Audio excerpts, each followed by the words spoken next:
গুনাহ মাপের পদ্ধতি, কিভাবে গুনাহ মাপ করবেন। এখানে যতগুলো নারী পুরুষ আছেন, অ্যাডিশনাল দু একটা ছোট্ট ছোট করে কথা বলি, তারপরে পদ্ধতিগুলো বলবো, খালি একটু খেয়াল করুন। টোটাল মানুষ জীবনে জ্ঞান থেকে নিয়ে যতক্ষণ কবরে না যাচ্ছে তার আগ মুহূর্ত পর্যন্ত মানুষ টোটাল জীবনে দুই ধরনের গুনাহ করে। কয় ধরনের বললাম? দুই ধরনের গুনাহ করে। একটা হচ্ছে শিরকে আকবার আর একটা হচ্ছে শিরকে আসগার, ছোট গুনাহ এবং বড় গুনাহ। আপনার কাবিরা এবং সাগিরা, যেটা হচ্ছে কাবিরা এবং সাগিরা। কাবিরা গুনাহ ছোট গুনাহ, আপনার কাবিরা বড় গুনাহ, সাগিরা ছোট গুনাহ। তো টোটাল জীবনে নারী পুরুষ দুই ধরনের গুনাহ করে, একটা হচ্ছে কাবিরা আর একটা হচ্ছে সাগিরা, ছোট গুনাহ এবং বড় গুনাহ। কথা বুঝলেন না? এই গুনাহগুলি, কিছু গুনাহ আছে আল্লাহর সাথে সম্পর্কীয় গুনাহ, আর কিছু গুনাহ আছে মানুষের সাথে সম্পর্কীয় গুনাহ। গুনাহগুলি দুই ভাগে ভাগ হয়ে গেল। কিছু গুনাহ আল্লাহর সাথে সম্পর্কীয় গুনাহ, আর কিছু গুনাহ মানুষের সাথে সম্পর্কীয় গুনাহ। ও ভালো করে বুঝুন।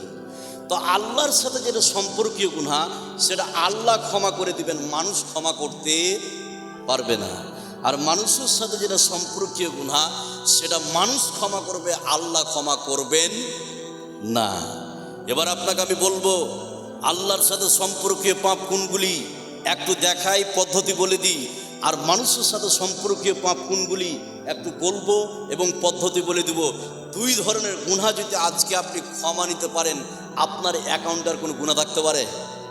এই কথা বলুন, পারে পারে পারে পারে না। এবার প্রথমে বলবো, আল্লাহর সাথে সম্পর্কীয় পাপ কোনগুলি, কিভাবে ক্ষমা পাবেন। আল্লাহর সাথে সম্পর্কীয় পাপ, বেনামাজি হওয়া, আছে না নাই? আল্লাহর সাথে সম্পর্কীয় পাপ। টাকা থাকার পরে জাকাত না দেওয়া, আল্লাহর সাথে সম্পর্কীয় পাপ। টাকা থাকার পরে হজ ফরজ হয়েছে, হজ না করা, আল্লাহর সাথে সম্পর্কীয় পাপ।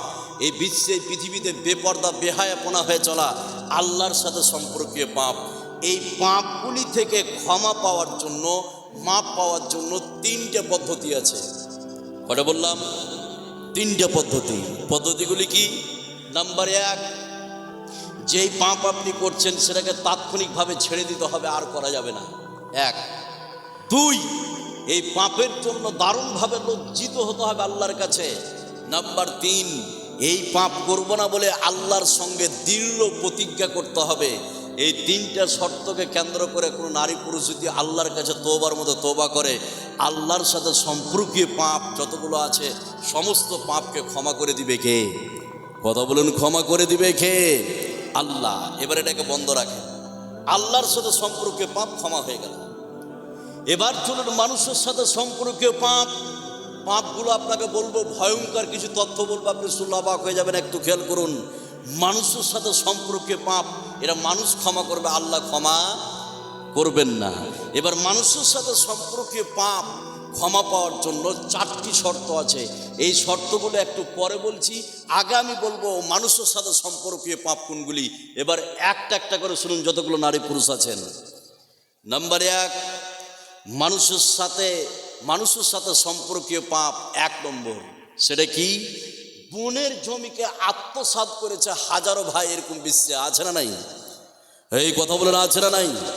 এরকম হাজারো হারামখোর ভাই আছে, বোনের জমিকে আত্মসাৎ করেছে। 5 বছর হলো বাপের মরা, 5 বছর হলো মায়ের মরা, ভাই এখনো জমি খাচ্ছে, বোনকে দেয়নি। এরকম হারামখোর আছে না নাই? কথা বলুন, আছে। তাহলে এক নম্বর মানুষের হক কি? যে আপনি বোনের জমিকে আত্মসাৎ করেছেন, বেমানি করেছেন। আপনার জমির পাশে অন্য একজনের জমি, শুধু এক হাত নয়, শুধু এক আঙ্গুল, এক বিদ্যা নয়, 2 আঙ্গুল নয়, শুধু 1 আঙ্গুল জমিকে আপনি আত্মসাৎ করেছেন অন্যের। এবার আপনি ক্ষমালেন তো? এই প্রতিদিন যে আপনি তাহাজ্জুদ পড়েন আর 5 ওয়াক্ত নামাজ পড়েন, আর অন্যের জমি শুধু 1 আঙ্গুল আপনি দাবিয়ে নিয়েছেন, আত্মসাৎ করেছেন, এবার ক্ষমালেন তো? তাহাজ্জুদ পড়ো ক্ষমা হবে না, যেটা এটা কার হক? এই কথা বলুন, কার হক? বান্দার হক, মানুষের হক আপনি নষ্ট করেছেন, তাহাজ্জুদ পড়ো ক্ষমা হবে না। এবার একটা ভয়ঙ্কর হাদিস শোনাচ্ছি। মানুষের যারা হক মেরেছে, জমি জায়গাকে আত্মসাৎ করেছে, বোনের জমিকে যারা আত্মসাৎ করেছে, ভাইয়ের জমিকে যারা বেমানি করে নিয়েছে, অন্যের জমিকে যারা আত্মসাৎ করেছেন, আপনি মানুষের হক মেরেছেন, তাহাজ্জুদ পড়ে ক্ষমা হবে না।